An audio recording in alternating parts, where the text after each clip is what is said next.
Hello and welcome back to the course Private Pilot Maneuvers.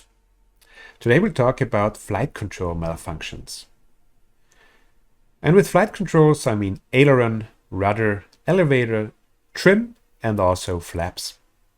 Now some failures are not such a big deal. For example, a flaps failure with the flaps stuck in the up position. Then you just do the procedure that we've learned in the flaps up landing lesson. You will just need more landing distance, so you need to pick a runway that's long enough for that. Otherwise, it's really no big deal. It can be more of a deal if you have asymmetric flap extension, for example. So you try to extend the flaps and they only extend on the right side, but not on the left side, for example. Then this will induce quite a strong rolling moment. So the best thing in this case would be to get the flaps up again and just do a flaps up landing. What can be tricky, of course, is failure of the primary flight controls like aileron, elevator, and ailerons, elevator, and rudder. There are basically a few different scenarios that are possible. You could lose all control. So you have, for example, no elevator control left whatsoever. Or the control is stuck in a given position. So let's say the elevator is stuck in kind of a nose down commanding position. That of course can be exhausting, but then you need to get the nose up somehow. You can do this, for example, with the trim, but only of course to a certain amount if the complete elevator is stuck. And you can then also do it by power. And then another scenario would be that you have a partial failure. So for example, you cannot pull up on the elevator, but you can still push the nose down. Now, normally, in most cases, you can make up for a failed flight control by other flight controls. So for example, if the aileron has failed, well, maybe just one aileron on one side has failed, then you can still turn with the other aileron, but you will just have less roll rate. So this might not be such a big deal. If the aileron has failed completely, you can use the rudder.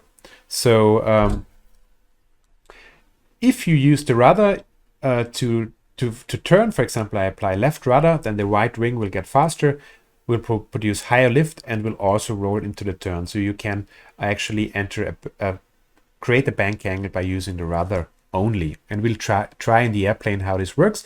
It's just a matter of practicing a little bit. Now, if the rudder has failed, then you can use rudder trim if it's still possible, or if you have rudder trim. And also for turning, you can do this with ailerons only, of course.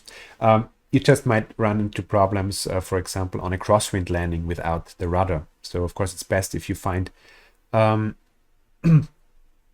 a runway that's aligned into the wind. Also, if the rudder is really blocked, then also your nose wheel steering is probably blocked. So you have to keep that in mind after landing so that you keep directional control. Now, when the elevator has failed, there are two things that could help you. First of all is trim. If the trim still works, you could use trim to get the nose up or down, and also you can use power. So increasing power will get the nose up, and pulling the power out will get the nose down. This is also something you just have to try in the airplane to get a feel for it.